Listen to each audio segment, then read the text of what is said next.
नेकी का सिला। एक दिन एक बूढ़ी औरत बस में सवार हुई। बस चलती जा रही थी। पैसेंजर चढ़ते और उतरते गए, लेकिन वो औरत काफ़ी देर से अपनी सीट पर बैठी थी। कंडक्टर उसके पास गया और कहा, अम्मा किराया दो। वो औरत कुछ ना बोली। फिर कंडक्टर ने कहा, कहाँ जाना है? इसके बाद अब आखिरी स्टॉप है, वहाँ उतरूंगी। उसने अब भी कोई जवाब ना दिया। कंडक्टर ने ज़ोर से कहा, उस्ताद, ये औरत ना तो किराया दे रही है और ना ही उतरने का बता रही है। बस ड्राइवर सिकंदर जान ने उसे इशारे से हटने को कहा और बस चलाता रहा। थोड़ी देर बाद आखिरी स्टॉप भी आ गया। सिकंदर जान उस औरत के पास गया और नरमी से कहा, अम्मा जी, ये आखिरी स्टॉप है, अब हमें गाड़ी बंद करनी है। औरत बोली, बेटा, आज रात मुझे गाड़ी में रहने दो, सुबह होते ही चली जाऊंगी।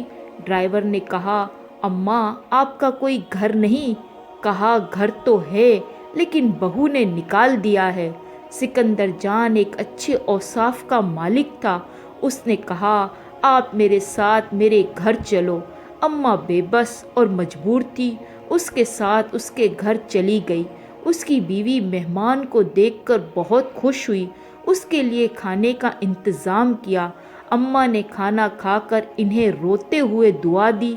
सिकंदर जान ने कहा, अम्मा, आपकी बहू ने आपको क्यों निकाला?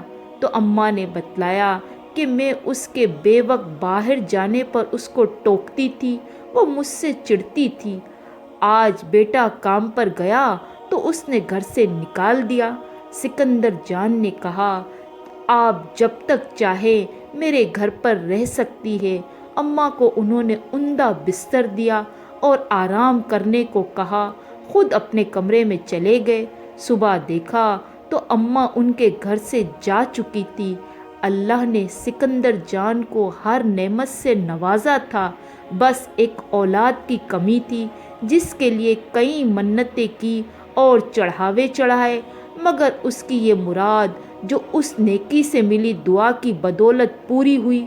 सिकंदर जान को ये जब खुशी मिली तो अम्मा का सोचकर उसे बहुत दुख हुआ कि न जाने अब अम्मा कहाँ होंगी। अल्लाह सिला रहमी का सिला इसी दुनिया में अता कर देता है। अगर ये कहानी पसंद आई हो तो प्लीज़ लाइक और सब्सक्राइब लाजमी कीजिएगा।